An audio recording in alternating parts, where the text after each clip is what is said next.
మనలో చాలామంది అన్ని విషయాల్లో అభివృద్ధి చెందే అవకాశం ఉంది. ఎందుకంటే మనం దేవుణ్ణి మన జ్ఞానం అడగాలి.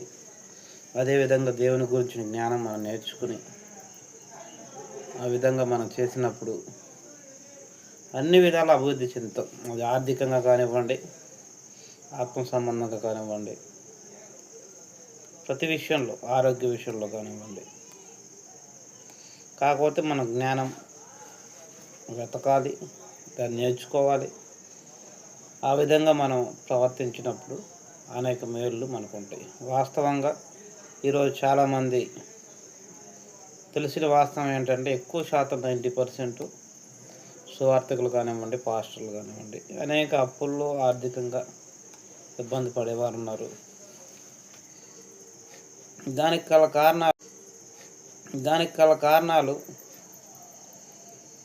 అనేకం ఉన్నాయి. సైకాలజీగా మనం చూసుకున్నట్లయితే మానసికంగా భారతీయులు ఎక్కువ శాతం మిడిల్ క్లాస్ మైండ్ అంటే ఒక శాలరీ మీద ఆధారపడతారు. ఆ శాలరీ కోసం నెలంతా కష్టపడి ఆ శాలరీ కోసం వెయిటింగ్ చేస్తారు. అలా చేసినప్పుడు ఏమవుతుందంటే మన జీవితం అభివృద్ధి చెందడం అనేది ఉండదండి. అది ఎక్కడికక్కడే వచ్చినట్లు అయిపోతూ ఉంటుంది. మనం ఒక రూపాయి దాచుకోలేము. ప్లస్ రేపు మనం రాబోయే మన జనరేషన్కి కూడా ఒక రూపాయి ఆస్తులు కూడగట్టడం కాదు కదా, అప్పులు కట్టడానికి మనకు సరిపోదు. ఆ విషయంలో కూడా మనం కొంచెం జ్ఞానంగా ఆలోచించాలి. దాచుకోవడం కన్నా ఒక 4 రూపాయలు ఇన్వెస్ట్మెంట్ పెట్టినప్పుడు ఏదో చోట ఏదో రూపంలో మనం పెట్టుబడిలాగా ఇన్వెస్ట్మెంట్ పెట్టినప్పుడు 4 చోట్ల 4 రూపాయలు పెట్టినప్పుడు 10 రూపాయలు రాకపోయినా మనం పెట్టిన అమౌంట్కి రూపాయి అయినా రావచ్చు. లేదంటే 3 చోట్ల పోయినా ఒక చోటన ఎక్కువ రావచ్చు. ఒకే ఒక్క జీతం మీద ఆధారపడినప్పుడు ఏమవుతుందంటే దానివల్ల మన బండి ఏదో ముందుకు వెళ్తుంది, కానీ మన సమస్యలు అనేవి ఎప్పటికీ తీరవు. జ్ఞానం మనం వెతకాలి. మన బైబిల్లో చూసినట్లయితే యాకోబు లాబానుతో అంటాడు, తెల్లచారలు ఉన్న గొర్రెలు మేకలన్నీ నాకు, మిగతా ఏమో నీకు అన్నట్టుగా మాట్లాడుకుంటాడు. ఆ విధంగా చేసి యాకోబు ఆర్థికంగా ఒక రకంగా చాలా అభివృద్ధి చెందినట్లు మనకు కనబడుద్ది.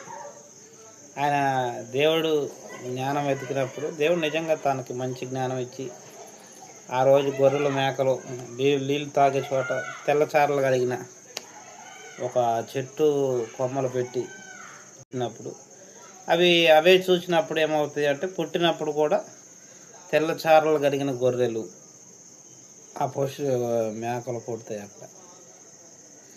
దానివల్ల అనేక యాకోబు ఏదైతే ఎక్స్పెక్ట్ చేశాడో దానికన్నా ఎక్కువ బలమైన అవి గొర్రెలు యాకోబుకి వస్తాయి. అందుకే మనం చేసే ప్రతి పని, అది గొర్రెలు కానివ్వండి, లేదంటే జాబ్ కానివ్వండి, మరొకటి కానివ్వండి, జ్ఞానంగా ఆలోచించి